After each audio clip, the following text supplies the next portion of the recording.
Hey, what's going on? How about a convo for Boxing Day, December 26, 2022? I am Norm along with Mike. I see that you've marked yourself safe on Facebook, Mr. Augello. That is an absolute blessing considering the way Buffalo has been absolutely obliterated by the elements. Let us know what's going on down there, Mike. We've seen the pictures, but from your perspective, wow. I'm not making it up. We had it because we've had snowstorms here. I've had many a snowstorm here in Buffalo, but the combination of high winds and snow. There's one storm, the blizzard of '77, that is famous for Buffalo, where there wasn't a lot of snow, but it was like 65 to 70 mile an hour winds, and that's what it was here. We got significant snow, but then we had high winds. They said basically Cat 2 or Cat 3 hurricane force winds with snow. And when I woke up on Christmas Eve, I had a 5.5 foot snow drift in the middle of the driveway. And then finally the plows came and piled another foot on top of it at the end of the driveway. And literally just about 2 hours ago, so 2 days later, I was able, with the help of a couple good Samaritans and a couple neighbors, was able to dig out of the driveway. So, but we have driving bans all over the place. It's absolutely nuts. Anybody who tries to go anywhere, you're insane. Just stay home.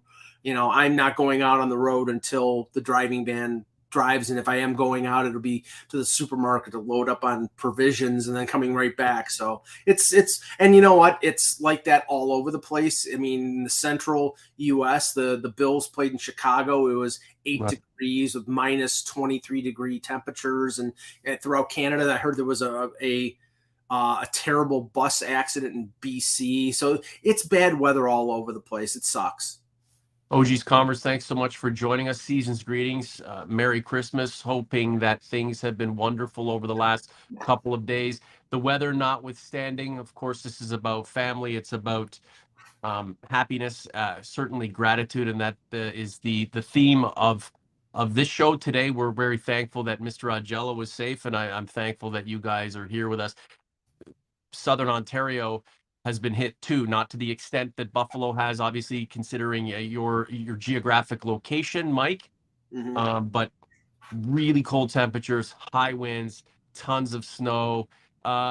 We wanted the atmosphere, maybe not to this level, but hey, we pound on through it. And while we're all in our homes, snug, safe, and sound, we can talk about the Toronto Maple Leafs, second in the division at the break. 2 losses, then picked up a win over the Flyers to wrap up at least the first half before Christmas. And interesting, right? William Nylander, a wonderful game. They extend their home point streak. Dryden Hunt, an interesting little pickup from Kyle Dubas. Many of the masses, not all of them, many of them, not exactly enthralled by the play of Dennis Mulligan. Not necessarily because he's wasn't picking up points, but just what he represented. So I don't know if this is an about face for Kyle Dubas or the beginning of a bit of a change in terms of the philosophy, but he sends out miniature Mulligan for a guy in Dryden Hunt who you could consider sandpaper, maybe not the toughest guy on the planet, but lots of energy, lots of spunk in there to kind of play a game that the Leafs certainly need. All right, starting with the deal. I mean, it's not a blockbuster, obviously, but not at all. Dennis Mulligan, clearly from the way he had playing in a scoring role with Tavares and Marner on for the last 4 games before he was traded. He wasn't converting. He wasn't, was pointless in 12 games. So I think he provided hustle and speed on the fourth line, but I think the Leafs really don't need that on the fourth line. What they do need is grit, sandpaper, a little pushback, not goonery, but I mean, I just think that, you see from like Zach Aston Reese, he's not a behemoth, but he'll throw the occasional check. He provides some pushback. He can't really score that well, but that's not what they got him for. Right. Dryden Hunt's sort of cut from the same cloth. He's played for a few teams, most notably with the Rangers last year. He got claimed on waivers by Colorado. Colorado was in a deficit in terms of forward help. And they needed somebody, and they claimed him off of waivers, and he played a bunch of games for them. Didn't put up any kind of great offensive totals. Right.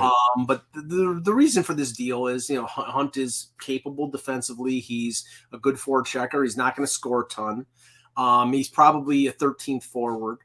That's what he played a regular fourth line role with the Rangers. Mm-hmm. I think this is more recognition of the fact that the Leafs, after giving him almost half a season, that Dennis Malgin was not as good as the other smaller forwards that the Leafs have given opportunities to, like SDA, like Joey Anderson, maybe like Alex Steeves or Adam Gaudette.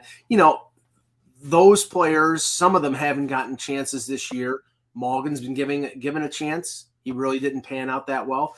I don't think that, in my eyes, the Marchment deal still rings as a reason for resentment on the part of, and not Malgin, because he wasn't the one who made the deal. Right. I think it was not a great deal. It was probably one of Kyle Dubas's worst moves. But there's nothing they can do to undo that. Now you have the here and the now of Dennis Malgin being essentially a fourth line sort of okay forward. He was a restricted free agent with arbitration rights. I think this deal recognizes that they probably wouldn't have qualified him. And they got somebody in Hunt who's a UFA at the end of the year who might be able to provide a little bit of sandpaper against teams like Boston. And one of the videos out there, if you do a search on YouTube, one of the videos out there is of Dryden Hunt laying out David Pastrnak. Okay, that's kind of the stuff that the Leafs need. They're never going to be as tough as Tampa or Boston, but they have to have some pushback. And if they have pushback, then I think that takes a little bit of the heat off of their core group having to do that kind of stuff. And I think that's a good reason to make that deal. Now, we haven't seen Dryden Hunt yet, but I think we will see him occasionally. And I think we'll be able to draw our own conclusions from that. This is the Convo. Norm, Mike, and you. Season's greetings. We appreciate you very much. It's all about gratitude right now. Thank you for everything you guys give to us. Without you, we're not here. So St. Louis, Arizona, Colorado. From what I'm reading, Hunt's supposed to draw in at least one of these games. Sure. You're a betting man. Do you know which one? No, maybe. I mean, if I had to guess, St. Louis is a more physical team, so maybe it gets a chance against them. But at some point during this road trip, just to touch on what you did on the intro, the Leafs did not play well. They played okay against the Rangers. They just couldn't convert offensive chances, and there was a 1-goal game with an empty netter. The Washington game was a truly putrid game where, I mean, when Eric Gustafsson is scoring a hat trick against you, the other team's, is flipping the coin in its heads every time. But they did come back with one of their better efforts of the year against Tampa Bay. We can talk about that in a minute. Philadelphia, they were up 4-1, and then they sort of took their foot off the gas pedal and made it a competitive game against one of the teams in the league that's really underachieved. So, Mike, when the Leafs shit the bed, and I kind of hate that phrase, but it's true. When they leave things to be desired in games and they barely hold on after having leads, it shows vulnerability, and it shows that the struggle is real, Mike, because these crazy streaks and Marner going off and Nylander, of course, playing better than he ever has, and the goaltending great, it gets suspicious for me, right? It's not reality. It's never as great as you think it is. It's never as bad as we fear it can be. So certainly the struggle is real, and I think it keeps the players and the team, the organization on its toes when the team in situations is exposed. Yeah, I mean, I think it's more the fact that right now, I don't think we're spoiled in terms of being observers of this team, but last year they had, I think, 115 points. This year, Done everything except have playoff success. Everything. Right. Yeah, and they had 115 points last year. They're on that pace this year. One of the top 5 records in the league. Unfortunately, they're in a division where that doesn't garner them a division title and home ice advantage. I think fans are holding them to a high standard, and they should. You've got some of the best forwards in the league. Team wise, they've been extremely successful. They should hold them to a higher standard. So against a team like Philadelphia, who has struggled this year, when you're up 4-1 in the third period, you don't expect them to give up 2 goals in less than a minute and then have to worry later on in the game about winning a game Right. against them. You expect them to sort of like, okay, they're up 4-1, they're home and cooled out, that game is over with. You expect efforts like the effort against Tampa Bay, where against a team that they have a genuine rivalry with, a team that they've lost to in the playoffs. They played one of their best. They played the best 2 periods of the year, and then in the third period, the Tampa was still in the game when they really shouldn't have been. But in the end, they pulled away and they win 4-1. That's what people expect from this team. Now, what they expect is this team to play the way they are playing right now in mid-April when the playoffs come around. But that we'll see that.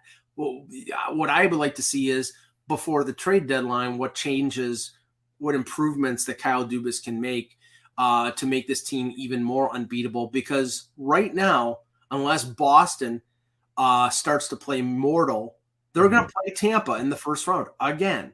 And that's a team that has made 3 Stanley Cup finals, winning 2 cups, and getting to a final 3 years in a row. That's probably the toughest first round matchup of any team in the NHL.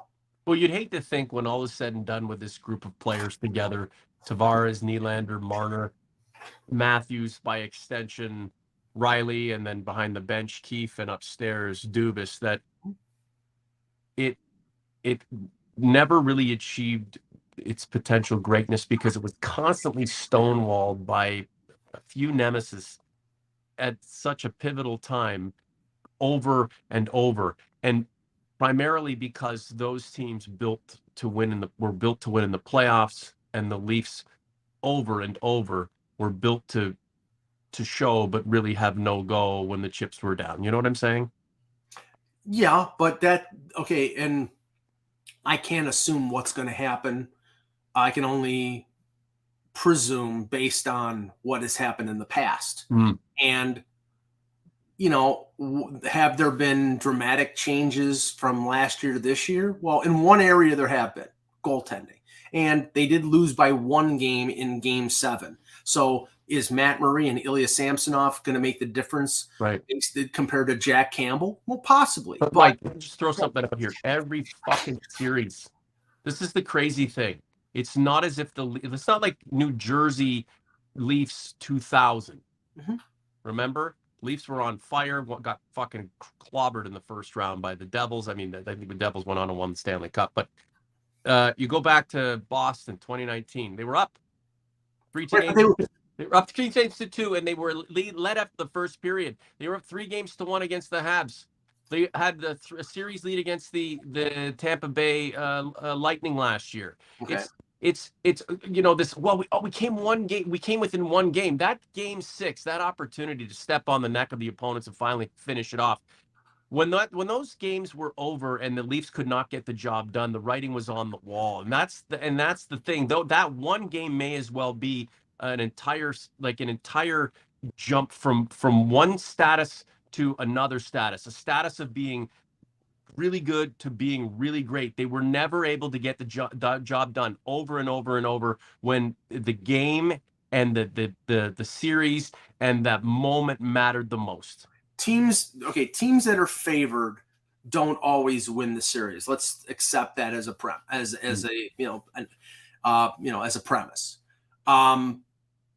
When they played Washington in 2017, Washington was heavily favored. Yep. They lost in 6 games. When they played Boston the following year, Boston was favored. Boston won in 7 games. Okay.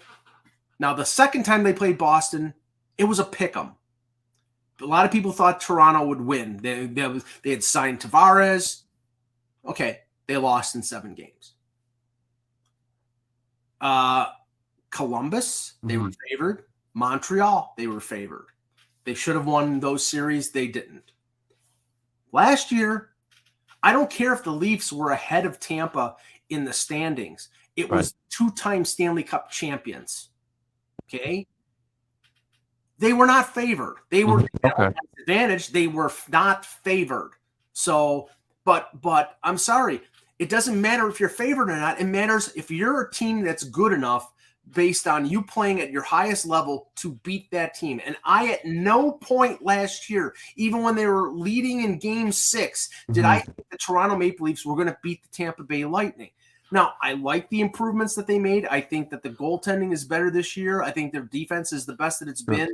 But going, before the Jake Muzzin injury, maybe it's still going to be, in the end, better than it's been. I think they need to improve up front. They need a winger on the second line. They can be better than Tampa. Sure. But are they now, even though they have the third best record in the NHL? No. It's Super Strike 9. Last year's playoff performance wasn't a bad performance. No. There's little solace in that, though, Super Strike, OG's converts, Mike. There's little solace in, well, we took them down to the last game. You had the series lead and you couldn't put it away, just like the year before and 2 years prior to that. And in other opportunities where you had you had the chance to take that leap. And here we are years down the line as Marner and Matthews and Nylander and Tavares mature and Dubas, the rope begins to lessen, and this again, that could be in a lot worse position, and we're moving forward to another milestone opportunity. But here we are all these years later, and they still haven't taken that leap. So the key here is, and we can even take a look at this Dryden Hunt deal and say, it's kind of it's not a deal that deserves fame or pomp and pageantry and, all kinds of write-ups and just, super attention. But from a detailed perspective, maybe this is the beginning of something. It wasn't a bad performance in the playoffs. It just wasn't a winning performance. Right. And that is the difference. This team, there are certain things that this team has needed to do in the playoffs that they haven't done. And until they do, then they're not going to win. Now, I think it's possible. Part of it is the maturation level of the Matthews and the Marners and Nylander to the point that, they're going to provide that push. They're not going to get pushed around by guys like Brandon Hagel and Nick Paul and Maroon. Colin M says, Mike, the Leafs are better in every category. Yeah, I don't give a good goddamn about the fucking analytics, okay? I care about who wins on the ice. The analytics are meaningless. Mm-hmm. It's like I'm sorry. All the numbers in the world. Okay, yeah, there's one number that matters. Who wins more games in a playoff series? Mm-hmm. That's what matters. Yeah. And honestly, it's like, their Corsi numbers are great and their PD, stick it. Yeah, honestly. I've been going on about that since I was on Twitter years ago. The Leafs should have the Leafs should be going on there. Shoulda. Yeah, I know based on those numbers in 2016, the Leafs should be going on their 7th straight Stanley Cup championship. Anyway, names that are coming up in the in the chat here, Bunting and of course Sandin. So Sandin has a neck injury. The funny thing is the Leafs do have, despite not having Riley, despite not having Riley at his best, and a full guy who's not in the best of positions right now, and then having Jake Muzzin teetering on retirement, the Leafs do have bodies back there. So, should we be concerned about what's going on with Rasmus Sandin right now, or can he just heal for as long as he needs to, whether it's a week or a couple days, and know that, there's somebody of substance who can, fill his boots at least temporarily? Well, they're one injury away from playing Mac Hollowell again. I'm not ripping on Mac Hollowell, but I think he's an above average AHL defenseman. I don't know whether he can play significant minutes in the NHL. I mean, with the Sandin injury, they had Jordy Ben back, and Ben played with Liljegren, so they didn't really skip a beat. But but they do need Sandin. And one of the things that they need Sandin for, in the absence of Riley as being the point guy in the power play, and against Philadelphia, they played 5 forwards on the power play. And, that's been experimented with before. I don't know, as a long-term thing, is something that they really want to do. So they're not going to rush Riley back. Riley probably is set to come back, I would say, probably the middle of January. He's just starting to skate now. Now, the thing that's scary about Sandin is we don't know, like, he hurt his neck. They held him out of the last game. They said he wasn't going to start the first game of the road trip in St. Louis. He's on the IR, but we haven't had a detailed indicator of how severe the injury is. Mm-hmm. Neck injuries are always an issue. And, Sandin has had some real bad luck in terms of injuries. First the knee, now the neck. They really need him now, and he's really played well. So if they don't get him back, then they're going to have a couple weeks where they're really going to have to play 6 defensemen, hope they don't have any injuries, and wait until Riley gets back. So their defense has really played, I'd say, a lot better than people would have expected, based on the fact that they've lost, their top 3 defensemen for a good chunk until Brody came back, and guys like Giordano and guys like Justin Hall really stepped up. Mm-hmm. But at a certain point, it's tough to expect those guys to keep doing what they're doing. So they really need to get healthy and get those players back. And, maybe down the line, they're going to have to probably trade for a defenseman to help the depth going forward. Yeah, and in the now, the Leafs are in a really solid position. Colin M's stats reflect a team that is potentially better than it's ever been, and that makes us feel good. It's encouraging, but by no means should we feel like those stats will bear the results that we've sought after for so frigging long. But we continue forward. Michael, Bunting, Michael Augello, you guys can hash it out in terms of his unrestricted free agency status at the end of the year. We've been big fans of what Michael Bunting has brought and what we expect him to continue to bring. Is he the kind of guy, Mike, entering this kind of stage in his career and playing with who he has played? Are we saying, hey, if he can continue to be, aligned with the best players on the team, that, I wouldn't say the sky's the limit for this guy, but he certainly has more upside and he's worth investing in? I didn't think it was possible for the Leafs to not skip a beat from the departure of Zach Hyman, but they have. Yeah.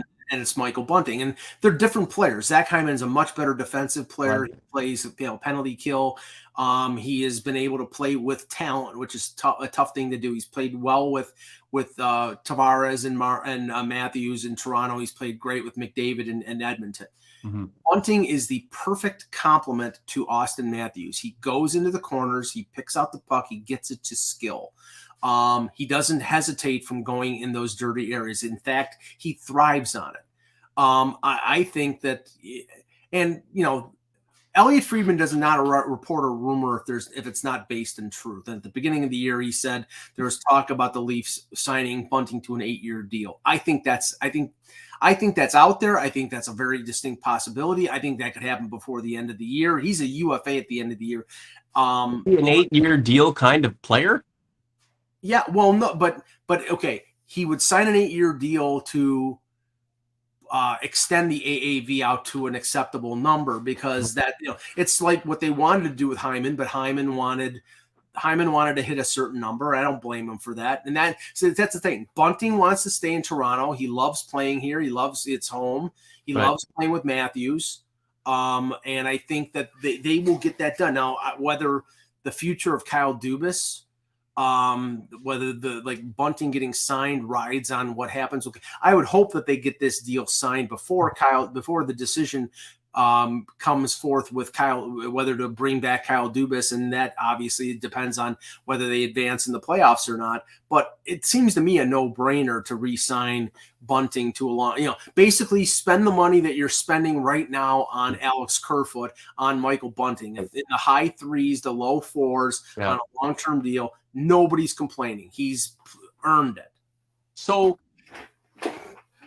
Hyman got to a status where his numbers, his expected numbers, and the money that he wanted because of what he was able to produce were just too far out of hand. Are we saying that Michael Bunting's potential signing here could be preemptive, not letting him get to that point where he's going to want the $5+ million a year, and then stretch this out to an acceptable and digestible, amount of money annually for the Maple Leafs?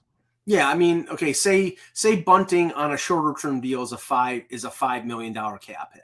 Right.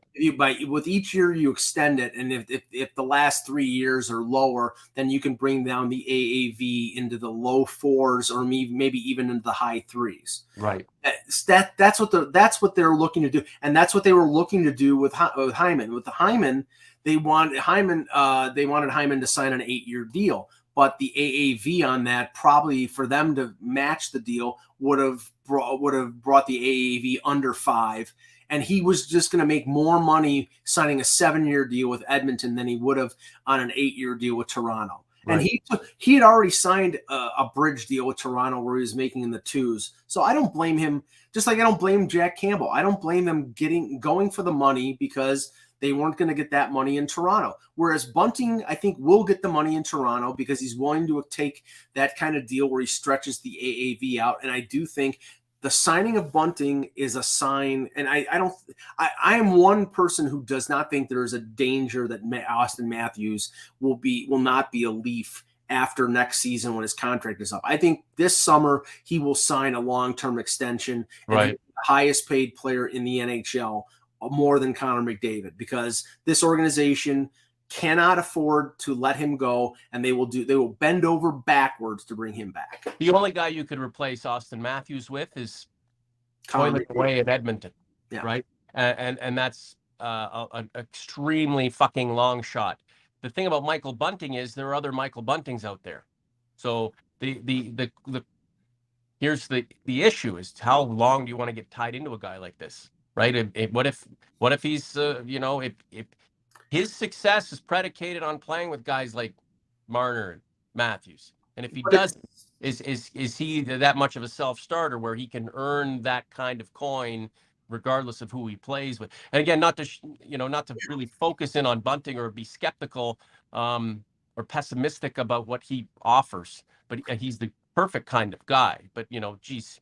But see, the thing is, it's really depending on the structure of the deal and depending on how the cap goes up, which we expect it to go up precipitously once the escrow is paid back from everything that happened with the pandemic. If Bunting's contract is no signing bonus and lower salary in the last few years, there's really no cap ramifications in the final 2 or 3 years of that deal if he ends up getting bought out, because the money is manageable. Right, exactly. So I personally think that Bunting will be very effective for the balance of that deal, 5-6 years, and so that I don't think it's risky. I mean, if it was a front loaded deal with a lot of signing bonus, then I would think it may be a little bit scary. But a 3-year deal or a 5-year deal, like people are talking about in the chat, that's just not going to work. The reason, and look at Tampa, Nick Paul, 5-year or 8-year deal. I think 3.1, 8-year deal for Sergachev, 8-year deal for Cirelli. I mean, different levels of players, but they recognize that signing these players to the 8-year deals and spreading out the AAV was extremely important for them for cap management purposes. And they have guys like Stamkos and Kucherov and Hedman under market in terms of money. So The Leafs don't have that luxury. They're going to have to spend top dollar for Austin Matthews. They're going to have to spend top dollar to re-sign everybody's favorite William Nylander and Mitch Marner. And they're going to have to depend on John Tavares to take less, which I think he will, to come back after his 7-year deal is over with. So all these things are factors, and we can worry about them when they come up. But I'm just saying, in terms of a guy like Michael Bunting will end up signing a contract probably around what Alex Kerfoot is making right now, and Alex Kerfoot won't be on the Leafs next year. So, Mike V, Leafs should offer Bunting 6 years, $3 million AAV with a picture of Matthew Knies attached to the contract. Why not bring both of them in and have them just wreak havoc, right? I don't think that's $18 million for 6 years. Okay. Michael Bunting, as a free agent going out there, could sign a deal for 5 years at $5 million. That's $25 million. The only way that the Leafs get Bunting is, say, they offer him $28 million for 8 years. What's the cap hit on that? I think it's $3.5 million. Yeah.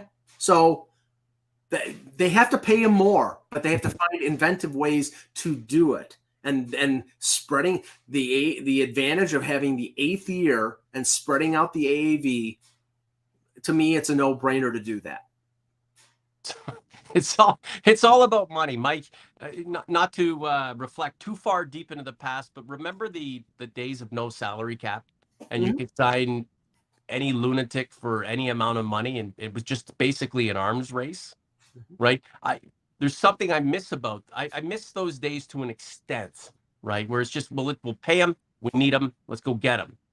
You know, here in this new world now, every player has a dollar figure attached to them, and I think what we do is focus more on how much they're making than what they're producing for us, in the moment, right? Mitch Marner is a phenomenal player, but nobody ever thinks he's worth that kind of money.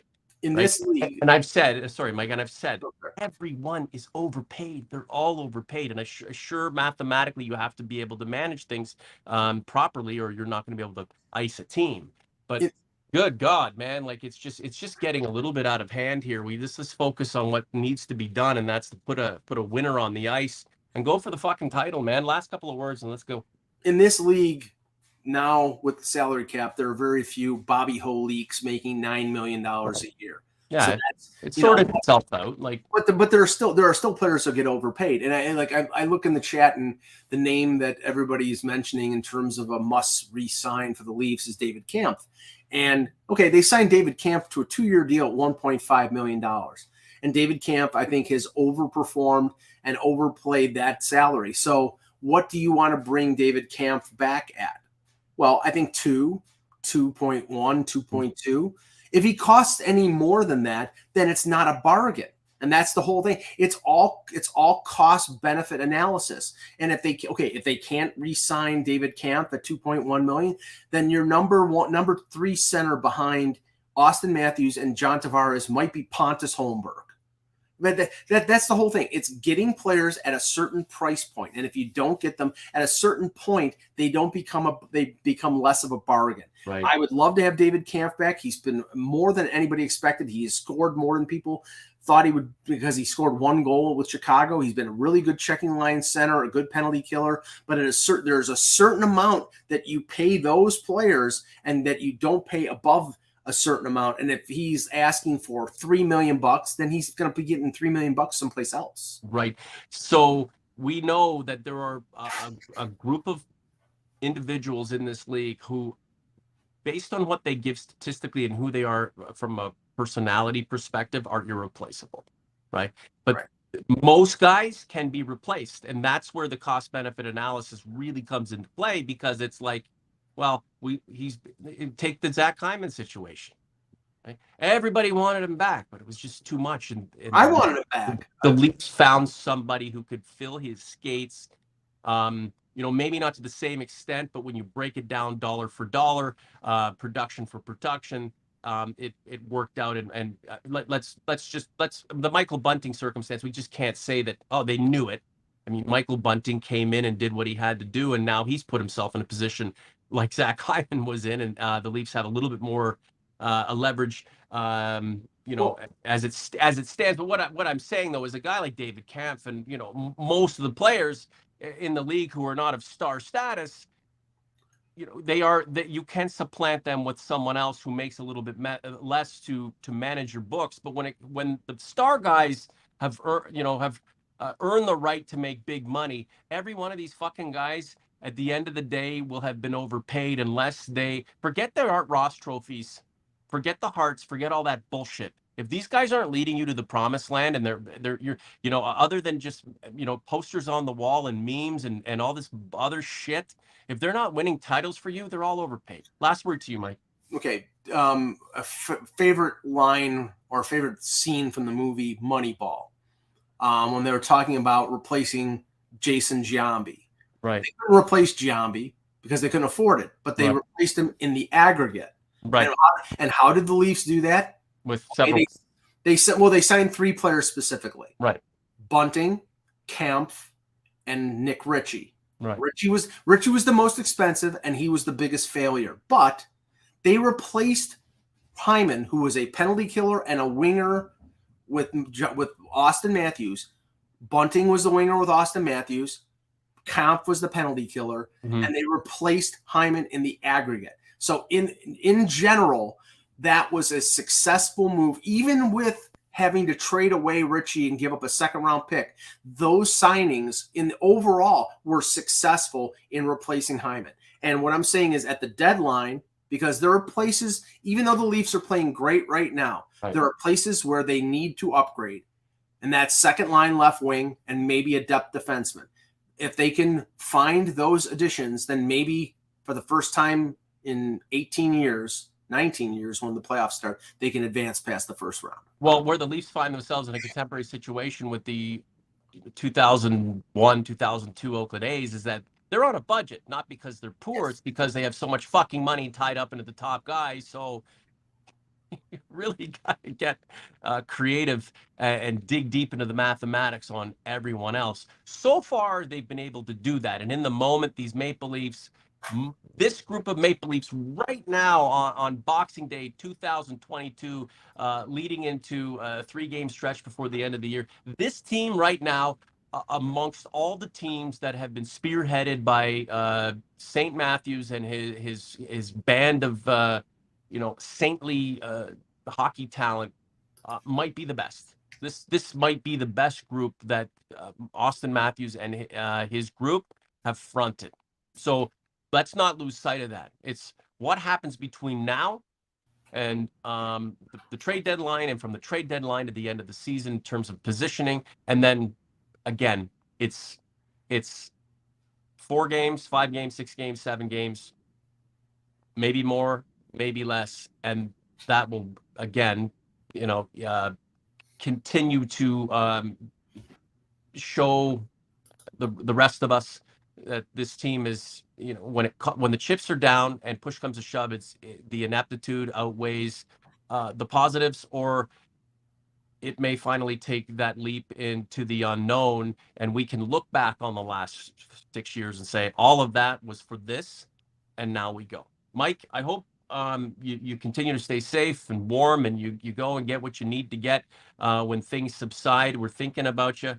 It's not the best of situations down there, but you have your health, and I'm sure despite everything that's going on right now and the frustration that's all around you, you're certainly you're happy for your health and what you have, because it's more than a lot of others. So thanks for being here, Mike. Follow Mike on Twitter. Check out his stuff at talkybuzz.com. Yeah, get out there and support this guy. He's been with us since the very beginning, going back to, I think it's been 2009 since you and I started collaborating on AM 980, The Hook, and then we turned it into the Convo, then the Leafs Convo, and here we are. OG's Conference, no comment about the cabin look from Roots. I had this under the Christmas tree, and I'm walking around with my rum and eggnog, just kind of playing the old Tommy Shanks role. Good old SCTV reference there. Like the content, subscribe to the channel. Mike and I will try to collab again before the end of the year. It's a really strong possibility, not 100%, but we'll just see how she goes. Enjoy the games ahead, guys, and continue to support the channel. For Mike, I'm Norm. Season's greetings.